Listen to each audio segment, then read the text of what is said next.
Oh. Masuk ya, Wak. Secara bapaknya Wo juga kan PRRI. Jadi Wiwi. Jadi Wiwi gabung ke Selo.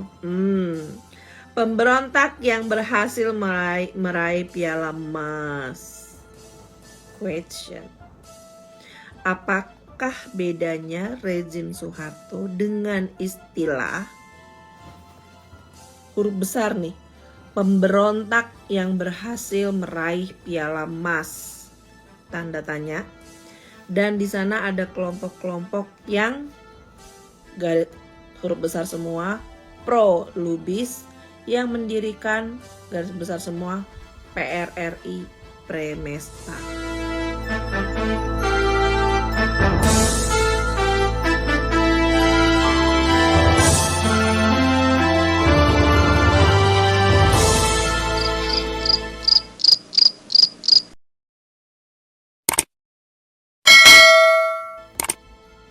Lagi baca buku. Kalian cari buku ini deh. Indonesia di bawah sepatu Lars. Ayo deh, coba baca isi buku ini jadi kalian paham. Kenapa gue biar mau sampai kayak gimana pun nggak boleh yang namanya seorang Wo tuh jadi presiden. Kalian harus baca buku ini. Ini salah satunya. Jadinya kayak gimana ntar negara lu balik lagi.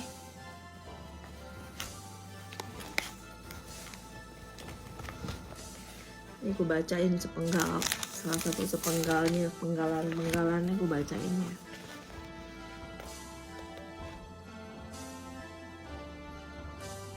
Menanggapi agresi ABRI ke kampus ITB tersebut, pimpinan fraksi Persatuan Pembangunan DPR RI Dr. M. Holil Badawi dalam suratnya bernomor 097 strip reverse strip 2 strip 1978 menyatakan sebagai berikut.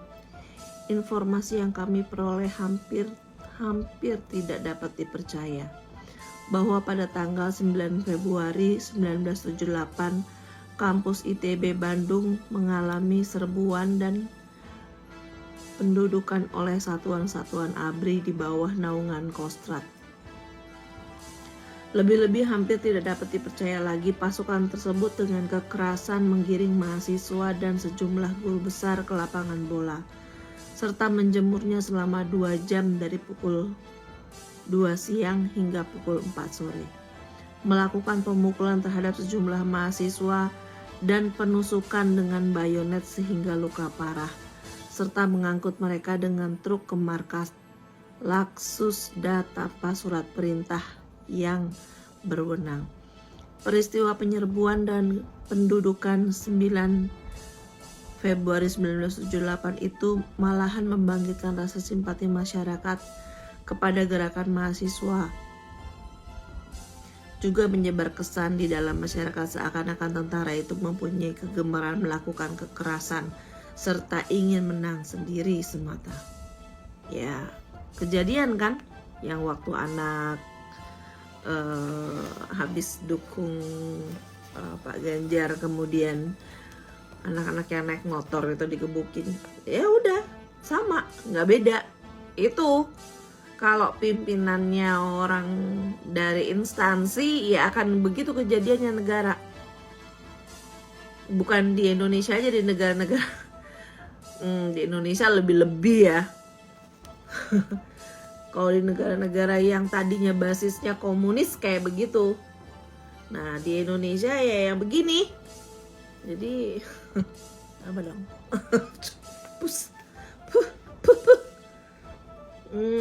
Keterkejutan kami itu menjadi bertambah-tambah sesudah mendengar berita di berondongnya rumah kediaman Rektor ITB, Saudara Iskandar Ali Syahbana dengan senjata api yang tidak diketahui identitasnya. Pemerintah mengatakan bahwa tujuan pendudukan beberapa kampus tersebut adalah untuk membantu rektor memulihkan keadaan atau untuk memulihkan kegiatan akademis. Tapi apa yang kita saksikan? pendudukan itu lebih tepat dinamakan teror daripada pemulihan. Popor-popor bedil tanpa ampun digunakan.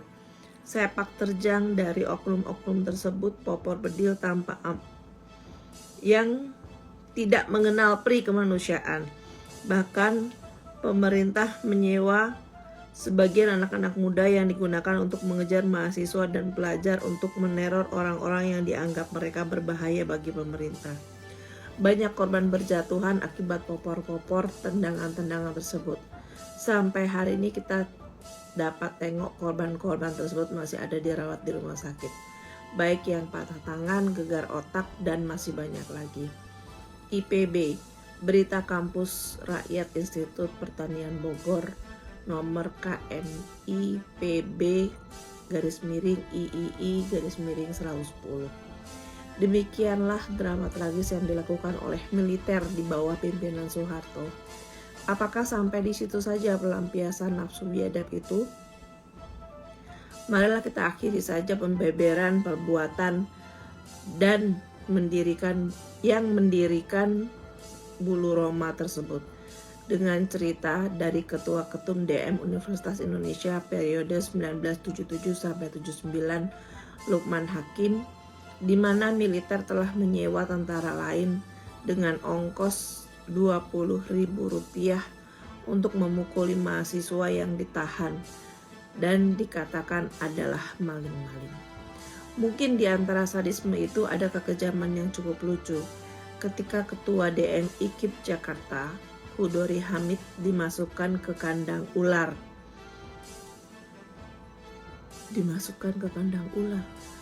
Tak kurang walaupun di Bandung itu perlakuan kepada mahasiswa sangat lunak. Seorang gila pernah dimasukkan ke dalam tahanan dan memukulkan seorang tahanan mahasiswa. Demikian dituturkan oleh Joni Sinaga, mahasiswa Universitas Parahyangan.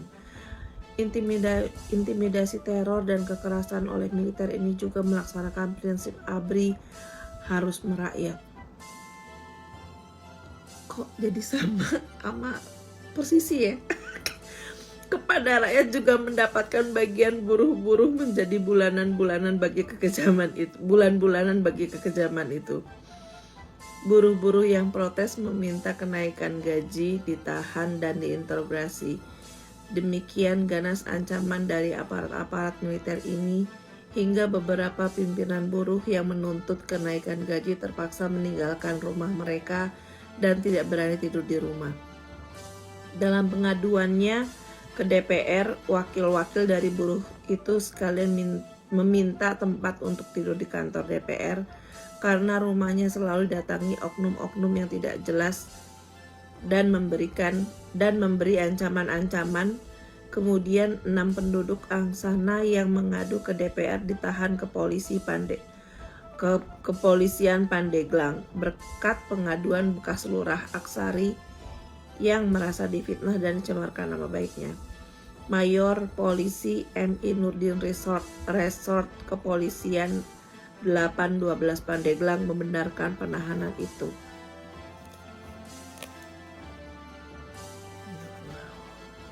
Selem loh, Wak.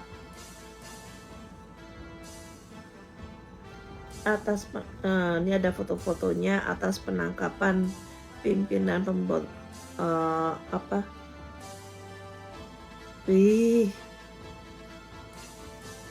nggak mau.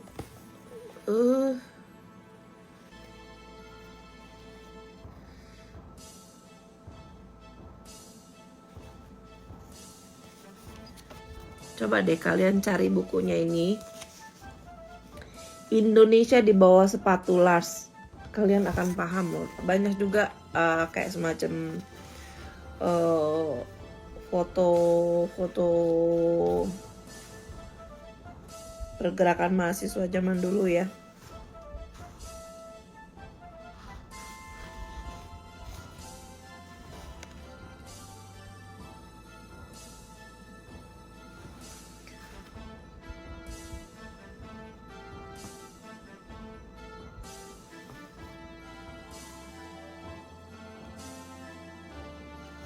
Terus yang kayak gini-gini tuh.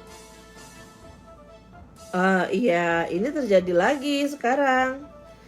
Katanya mau bersih-bersih, tapi reformasi mental nggak berubah, malah semakin jadi ya. Sini tuh ada BPK, DPR,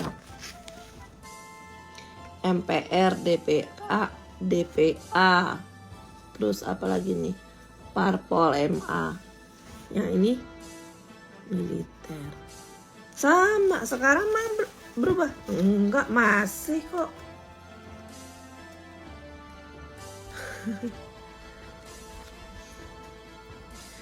Coba lihat posisinya.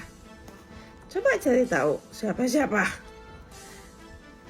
Kan jelas. Mau dibikin semakin jadi lagi. Sekarang nggak terlalu sebanyak dulu. Dulu mah bupati, mayor ini, bintang ini, bintang ini. Era Soeharto, inget nggak sih? Gubernur DKI yang asalnya dari militer tuh siapa aja ya? Siapa tuh yang sebelumnya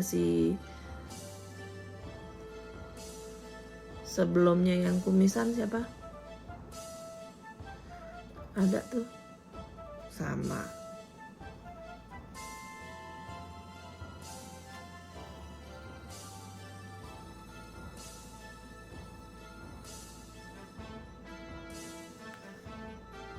Ya Tuhan. Rene Louis Korat.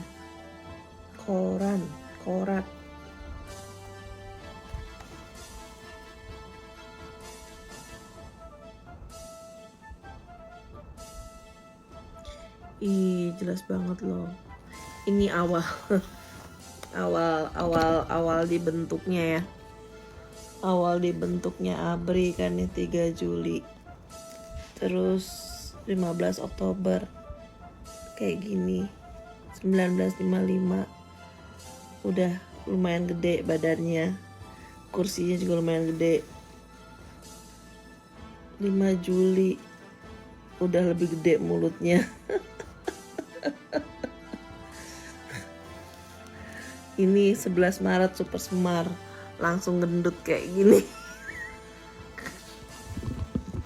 Paham ya? Ilustrasinya juga bagus, lucu-lucu, menggambarkan.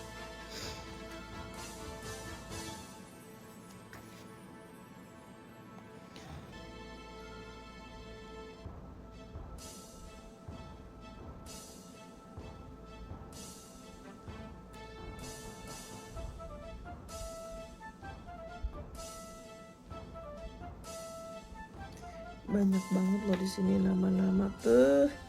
Oh, ternyata kamu ya, ternyata gitu loh.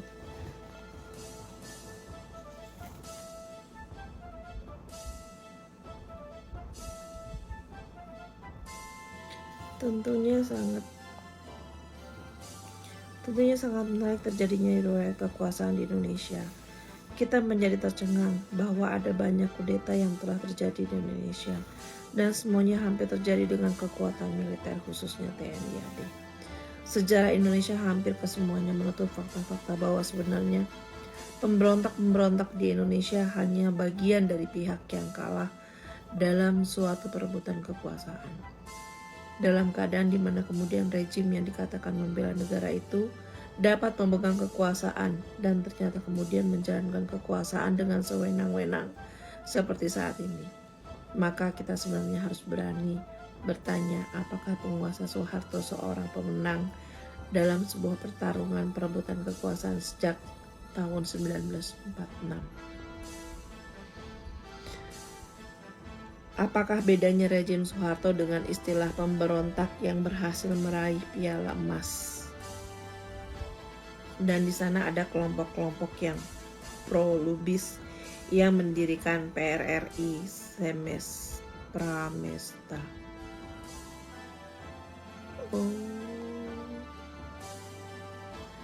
Masuk ya, Wak. Secara bapaknya Wo juga kan PRRI. Jadi Wiwi jadi Wiwi gabung ke sana. Pemberontak yang berhasil meraih piala emas. Question. Apakah bedanya rezim Soeharto dengan istilah huruf besar nih, pemberontak yang berhasil meraih piala emas? Tanda tanya. Dan di sana ada kelompok-kelompok yang garis huruf besar semua, pro Lubis, yang mendirikan garis besar semua PRRI Premesta.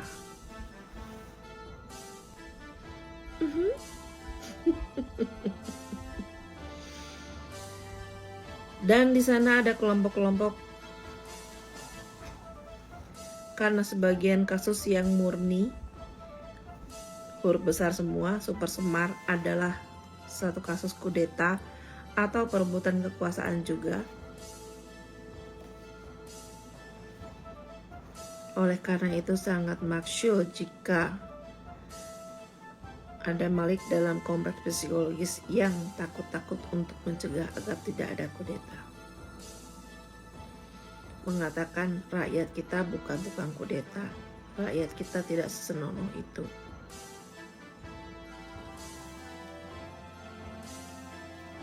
Mungkin memang benar ucapan Adam Malik jika dimaksudkan adalah rakyat bukan tukang kudeta. Karena yang melakukan kudeta adalah elit politik, sekelompok politisi, sekelompok ABRI dan teknokrat yang banyaknya tidak lebih dari 500 orang di Indonesia. Mereka yang kadang-kadang memperalat rakyat dalam satu bentuk demokrasi yang munafik. Nah, ini masuk nih. Kalau dibilang yang tadi dibilang sekelompok ABRI teknokrat itu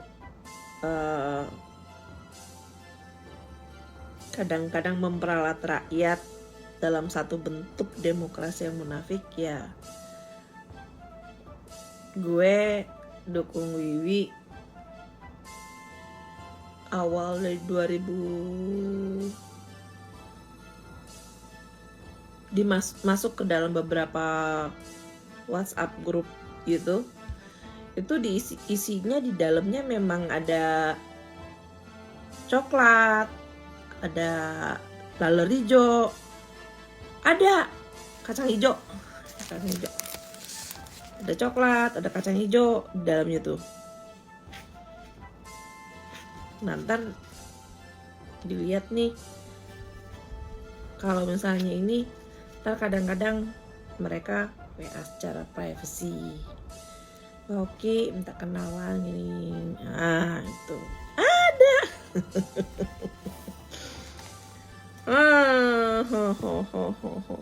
Dan sekarang masih berlanjut ya itu. Jadi kalau namanya instrumen negara dipakai, ya nggak berubah ternyata. Udahlah. Kita baca lagi ya kapan-kapan. Bacanya dikit-dikit aja biar enak, biar penasaran, biar bener-bener kalian tahu, bener-bener kalian sadar bahayanya kalau sampai mereka jadi. Bye.